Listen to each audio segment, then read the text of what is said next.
Hello, and welcome to a special episode of the Pigeon Puppet Show. Pigeon Tales, a Halloween special.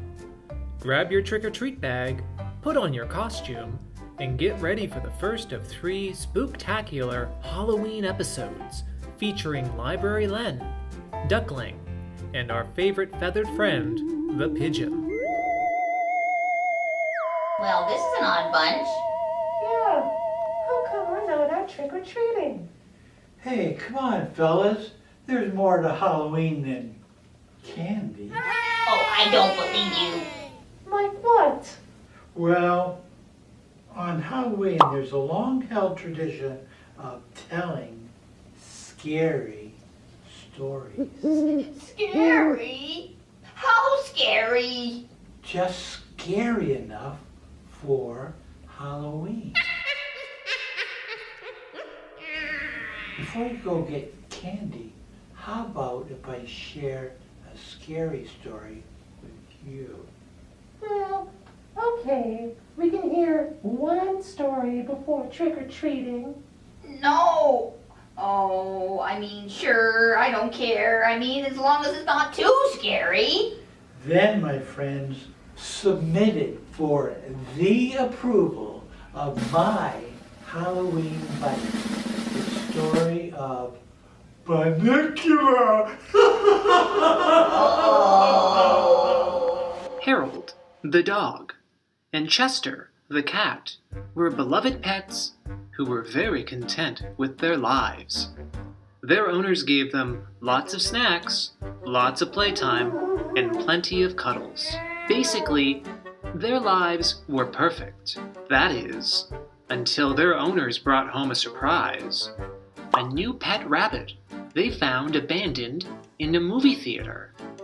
Because their owners found the rabbit in a theater playing the scary movie Dracula, they decided to name the rabbit Bunnicula! The owners loved their new pet. Even Harold loved Bunnicula. The only one who didn't seem to love Bunnicula was Chester. I do not like this new guy. There is something very fishy about him. Life continued as normal until one day the family noticed that their vegetables mysteriously began turning white. Look at these nasty vegetables. What is that? Chester noticed that in each one of the vegetables there were 2 tiny holes. Chester thought to himself that this could only mean one thing. Oh my goodness. Bunnicula is a vampire.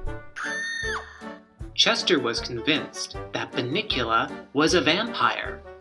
He slept all day, and he had tiny fangs, just perfect for sucking the life out of innocent vegetables.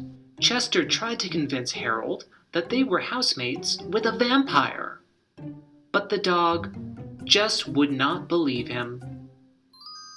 Chester knew it would be up to him to do something about it. Nobody's going to save those innocent vegetables but me.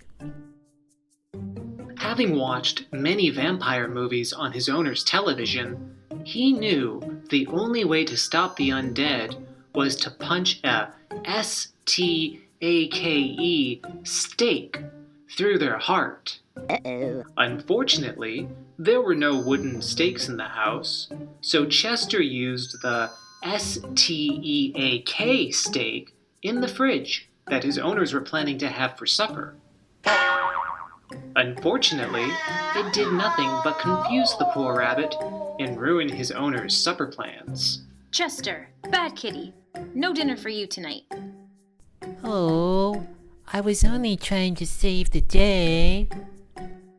After this event, it looked like Chester had stopped trying to prove that Bunnicula was a vampire.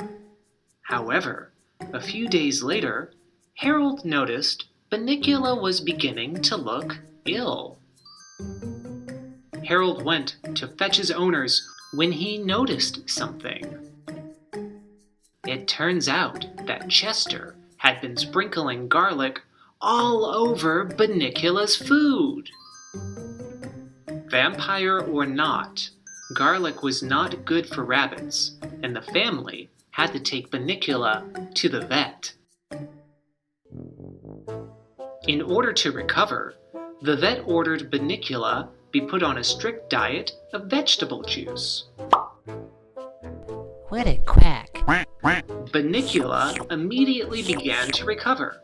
Chester was grounded for being mean to Bunnicula, and the strange white vegetables stopped showing up. It is not fair. I should be the hero of this story. The family and pets lived happily ever after. Or did they? Wow, honey. Look at the size of this pumpkin. Oh no.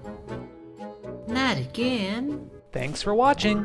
Remember, you can check out a copy of Bunnicula from the Windsor Public Library. And plenty more spooky books for the Halloween season. Make sure to like or subscribe And to watch the second episode of Pigeon Tales. next week.